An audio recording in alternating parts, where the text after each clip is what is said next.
नमस्ते दोस्तों, जोहार। मैं अभिषेक चक्रवर्ती आप सभी का फिर से अपने यूट्यूब चैनल पर स्वागत करता हूं। दोस्तों आज जो है क्लास 11 का ज्योग्राफी यानी भूगोल विषय का एग्जाम होने वाला है। उसका top most VVI important questions देखने वाले हैं, जो कि बहुत सारे क्वेश्चन सही से आपको एग्जाम में देखने को मिलेंगे। आज की ये क्वेश्चंस ना केवल वीकली टेस्ट के लिए बल्कि फाइनल एग्जाम के लिए भी काफी ज्यादा इंपॉर्टेंट है। तो एक एक क्वेश्चन को बारीकी से डिटेल से समझते चलिएगा, क्योंकि ये सारे क्वेश्चन फाइनल में भी पूछे जाएंगे। तो चलिए दोस्तों, बिना किसी तरीके वीडियो को स्टार्ट करते हैं। चैनल पर नया है तो चैनल को जरूर सब्सक्राइब कर लीजिएगा। आगे आप लोग किस किस सब्जेक्ट का तैयारी करना चाहते हैं नीचे कमेंट करके जरूर बताइएगा। तो दोस्तों आज का पहला क्वेश्चन स्क्रीन पर देख सकते हैं, क्या पूछा गया। भारत निम्न में से किस गोलार्ध में स्थित है। तो याद रखिएगा, भारत जो है दोस्तों, अगर हम पृथ्वी का बात करें तो यहां पे जानते हैं पृथ्वी के बीचों बीच से एक रेखा पार हुई है, जिसे हम भूमध्य रेखा कहते हैं, विषुवत रेखा भी कहते हैं इसको। ये जो है पृथ्वी को दो बराबर भागों में बांटती है, ऊपर वाले हिस्से को उत्तरी गोलार्ध और नीचे वाले हिस्से को दक्षिणी गोलार्ध। ठीक है, और इधर अगर बांट दे हम लोग तो ये वाला हो गया आपका पश्चिम भाग और ये वाला आपका हो गया पूर्वी भाग। तो भारत जो है देखिए यहां पे स्थित है। भारत कहां स्थित है? इधर। ठीक है, तो उत्तर में है और किधर है? पूरब की तरफ, उत्तर पूर्व की तरफ स्थित है ना। तो यहां पे क्या हो जाएगा? उत्तर पूर्वी गोलार्ध। कौन सा ऑप्शन होगा? ऑप्शन नंबर सी, उत्तर पूर्वी गोलार्ध जो होगा करेक्ट आंसर हो जाएगा। चलिए नेक्स्ट क्वेश्चन की ओर चलते हैं। क्या बोला गया? निम्न में से भारत का अक्षांशीय विस्तार कितना है। तो अक्षांशीय विस्तार को समझने से पहले हम लोग को यहां पे जाना होगा। तो दोस्तों यहां पे देख सकते हैं इंडिया का मैप आपको दिख रहा होगा। ठीक है, तो इंडिया का मैप में ये जो है आप जानते हैं, जो लेटा हुआ लाइन होता है, जो लेटा हुआ लाइन होता है उसको अक्षांश कहते हैं। ठीक है, तो अगर भारत का हम बात करें तो भारत मैंने कहा क्या कहा आप लोगों से? उत्तर पूर्वी गोलार्ध, यानी भारत का अगर पोजीशन देखिएगा तो इधर है। ठीक है, तो भारत का जो एकदम नीचे नीचे से लाइन पार हुआ है ना, जहां भारत का टच करता है आखिरी लाइन, वो है 8 डिग्री। कितना डिग्री है? 8 डिग्री। और 8 डिग्री किधर की तरफ? उत्तर की तरफ, है ना। 8 डिग्री 4 मिनट उत्तर की तरफ। और इधर हो गया अंतिम जो लाइन यहां पे टच कर रहेगा वो है 37 डिग्री। कितना डिग्री? 37 degree 6 minute. ठीक है, 37 डिग्री कितना? 6 मिनट याद रखिएगा। तो अक्षांशीय विस्तार कितना है? 8 डिग्री 4 मिनट उत्तर से लेकर आपका 37 डिग्री 6 मिनट उत्तरी अक्षांश तक, क्योंकि दोनों ही रेखा अगर देखिएगा तो कहां है? उत्तरी गोलार्ध की तरफ, है ना। तो इसलिए इसका करेक्ट आंसर क्या होना चाहिए? यहां पे देख लीजिए, मैं बता दे रहा हूं। यहां ये वाला हो गया अक्षांशीय विस्तार। तो अक्षांशीय विस्तार कितना है भारत का? यहां से 8 डिग्री 4 मिनट से लेकर, ठीक है, 8 डिग्री 4 मिनट कहां? उत्तर से लेकर आपका कहां तक? 37 डिग्री 6 मिनट उत्तरी अक्षांश। ठीक है, इसको नोट कर लीजिएगा। तो यहां पे आप लोग का करेक्ट आंसर कहां दिख रहा होगा? ऑप्शन नंबर ए, 8 डिग्री उत्तरी अक्षांश से लेकर 37 डिग्री 6 मिनट उत्तरी अक्षांश होगा यहां पे आपका करेक्ट आंसर। अब दोस्तों आप लोगों से जो है यहां पे क्वेश्चन पूछा जा सकता है, भारत का देशांतरीय विस्तार कितना है। देखिए अगला क्वेश्चन पूछा गया, भारत का देशांतरीय विस्तार कितना है। तो यहां पे आप लोगों को सबसे पहले यह पकड़ना होगा कि यहां पे पूर्व और पश्चिम में है कि कहां है। तो मैंने ऑलरेडी आपको बताया, क्या बताया दोस्तों, कि भारत का जो अगर देखिएगा भौगोलिक स्थिति, तो भारत का देशांतरीय हिसाब से देखिएगा तो भारत का देशांतरीय विस्तार देखा जाता है इधर की तरफ आपका पूरब और इधर की तरफ हो गया आपका पश्चिम। इधर की तरफ हो गया पश्चिम। तो भारत जो है पूरब की तरफ है, भारत किधर की तरफ है?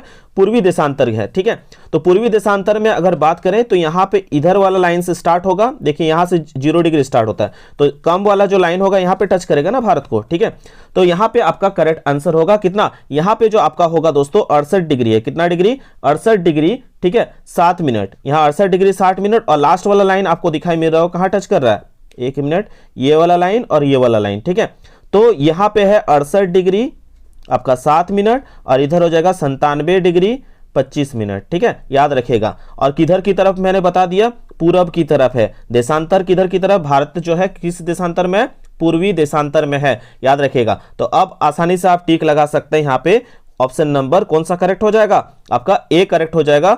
सॉरी, यहां पे ऑप्शन नंबर 68। ठीक है, तो ऑप्शन नंबर बी जो होगा करेक्ट हो जाएगा। 68 डिग्री 7 मिनट पूर्वी देशांतर से लेकर 97 डिग्री 25 मिनट पूर्वी देशांतर। ठीक है, चलिए अब नेक्स्ट क्वेश्चन की ओर चलते हैं। क्या पूछा गया? क्षेत्रफल की दृष्टि से भारत का सबसे बड़ा राज्य कौन है। तो क्षेत्रफल की दृष्टि से देखिएगा तो यहां पे सबसे बड़ा राज्य जो आपको दिख रहा होगा इस एरिया पे, ठीक है, ये सबसे बड़ा राज्य क्या है? आपका राजस्थान। क्षेत्रफल की दृष्टि से सबसे बड़ा राज्य क्या है?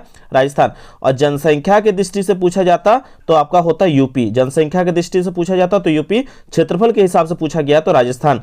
सबसे बड़ा एरिया जो है पहले के समय में, प्राचीन समय में किसके पास हुआ करता था? राजाओं के पास। ठीक है, तो राजा से याद रखेगा राजस्थान। क्षेत्रफल में सबसे बड़ा एरिया किसका है? राजस्थान का। ठीक है, तो यहाँ पे ऑप्शन कौन सा करेक्ट हो जाएगा? ऑप्शन नंबर ख यहाँ पे आपका करेक्ट हो जाएगा। इसी तरह से मैप से समझना है आप लोगों को तो चैनल को सब्सक्राइब कर लीजिएगा। जियोग्राफी में जो आप लोगों का भूगोल विषय में जीरो से हीरो बनाने का जो है आपका लक्ष्य यहाँ पे पूरा होने वाला है। ठीक है, तो बिल्कुल टेंशन मत लीजिए। जियोग्राफी में कौन कौन बच्चे जियोग्राफी का एकदम बेसिक से तैयारी करना चाहते हैं नीचे कमेंट करके बताइएगा। जाएगा। अब अगला क्वेश्चन पूछा गया, निम्नांकित में यमोत्तर में से भारत का कौन सा मानक यमोत्तर है। ठीक है, तो भारत का मानक यमोत्तर जो है समय के हिसाब से देखिए यहाँ पे दिया गया है, भारत का मानक यमोत्तर आपको दिख रहा होगा ये वाला लाइन। ठीक है, तो ये मानक यमोत्तर कहलाता है और ये कितना डिग्री है दोस्तों, याद रखिएगा 82 डिग्री, ठीक है 30, 82 डिग्री 30 ईस्ट की तरफ, पूरब की तरफ। ठीक है, तो इसको आप लोग नोट कर लीजिएगा इस लाइन को। यहाँ पे आपके यमोत्तर पूछा गया तो आपका करेक्ट आंसर कौन सा हो जाएगा, ऑप्शन नंबर आपका ख करेक्ट हो जाएगा यहाँ पे। ठीक है, चलिए नेक्स्ट क्वेश्चन की ओर चलते हैं। पूछा गया, निम्नलिखित में से किस देश के साथ भारत की सबसे लंबी तट सीमा है। ठीक है, तो यहाँ पे अगर आप चलिएगा मैप में फिर से, तो यहाँ पे देख सकते हैं कि सबसे अगर तट में सबसे ज्यादा है किसका है, बांग्लादेश का। देखिए एक स्प्रिंग होता है, एक स्प्रिंग होता है और एक लंबा डंडा ले लीजिए, ठीक है इससे बड़ा। तो अगर आप लंबा डंडा को खींचिएगा, ठीक है, तो लंबा डंडा और खिंचाएगा नहीं, लेकिन एक स्प्रिंग को अगर खींचिएगा तो इस डंडा से भी क्या हो सकता है, बड़ा हो सकता है ना। तो इस बांग्लादेश को अगर देखिएगा दोस्तों यहाँ पे, तो बांग्लादेश पूरा जिग-जैग बना हुआ है स्प्रिंग की तरह, और अगर आप इसको पूरा लंबा खींच दीजिएगा तो जितना भी भारत का पड़ोसी देश है सबसे लंबा कौन हो जाएगा, आपका बांग्लादेश। सबसे लंबा कौन हो जाएगा, बांग्लादेश। ठीक है, तो बांग्लादेश जो होगा दोस्तों यहाँ पे आपका करेक्ट आंसर होगा। ठीक है, यहाँ पे कहाँ गया आपका सबसे लंबा तटीय सीमा रेखा वाला पूछा गया तो आपका होगा बांग्लादेश। और तट बोला गया, तट रेखा, तो तट में सटा हुआ केवल जो है यहाँ पे आपका बांग्लादेश ही है ऑप्शन में। ठीक है, तो चलिए आगे के क्वेश्चंस की ओर चलते हैं, क्या बोला गया देखते हैं।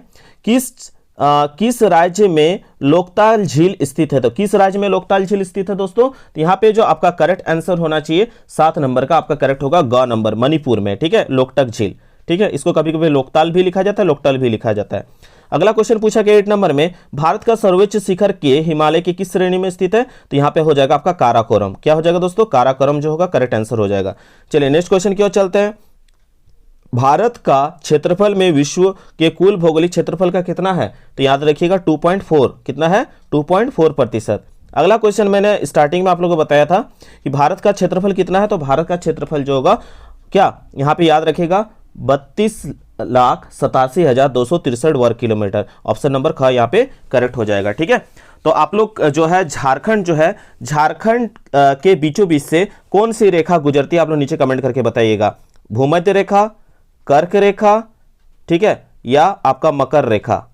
आप लोग नीचे कमेंट करके बताइए, देखते हैं कितने सारे स्टूडेंट इस सवाल का आंसर देते हैं। ठीक है, भारत के पड़ोसी देशों व स्थलीय सीमाओं के रेखाओं के नाम बताइए। तो सबसे पहले अगर बात करें तो जब भारत और पाकिस्तान का बंटवारा हो रहा था तो रेड क्लिफ के द्वारा एक भारत और पाकिस्तान का जो है बॉर्डर का लाइन खींचा गया था। तो याद रखिएगा रेड क्लिफ रेखा जो है किन किन के बीच है, भारत और पाकिस्तान के बीच जो रेखा खींचा गया सीमा रेखा, उसका नाम है रेड क्लिफ रेखा, जो भारत और पाकिस्तान है। और आगे के समय में जो है बांग्लादेश भी जो पाकिस्तान का हिस्सा हुआ करता था, तो भारत और बांग्लादेश का भी जो है सीमा रेखा क्या है, रेड क्लिफ ही है, याद रखिएगा। ठीक है, तो रेड क्लिफ रेखा भारत और पाकिस्तान और भारत और बांग्लादेश दोनों का ही रेड क्लिफ रेखा है। वही बात करें मैकमोहन रेखा, तो मैकमोहन रेखा भारत और किसका है, चीन का। मैकमोहन रेखा किसके बीच का सीमा रेखा है, भारत और चीन का। वही डूरंट रेखा जो है भारत और किसका है, अफगानिस्तान। ठीक है, ये भारत को किससे अलग करती है, अफगानिस्तान से अलग करती है। कौन सा रेखा, डूरंट रेखा। तो ये आप लोग लिख दीजिएगा। चलिए नेक्स्ट क्वेश्चन की ओर चलते हैं, क्या पूछा गया। पश्चिमी घाट की पर्वतमाला के नीलगिरी पर्वत की सबसे ऊंची चोटी क्या है। तो सबसे ऊंची चोटी पश्चिमी घाट का जो है क्या है, दोड्डा बेटा। दोड्डा बेटा भारत के पश्चिमी घाट की पर्वतमाला का सबसे एक पर्वत है। यह तमिलनाडु राज्य के नीलगिरी जिले में नीलगिरी पर्वत का सबसे ऊंचा चोटी तथा हिमालय के दक्षिण स्थित सभी पर्वतों में से क्या है, ये ऊंचा चोटी है। इसको याद रखिएगा, नाम क्या है, दोड्डा बेटा। ठीक है, चलिए तो दोस्तों ये था आप सभी के लिए मोस्ट इंपॉर्टेंट क्वेश्चंस, जितना हो सका कम समय रहते हुए आप लोगों को बताया गया। आप लोग बताइए कि कैसा लगा वीडियो में। ठीक है, कमेंट करके जरूर बताइएगा। आशा करते हैं आज का वीडियो आप सबको पसंद आएगा तो बिल्कुल लाइक शेयर एंड कमेंट करना ना भूले। मिलता है दोस्तों एक नए वीडियो में, तब तक के लिए धन्यवाद। जय हिंद, वंदे मातरम।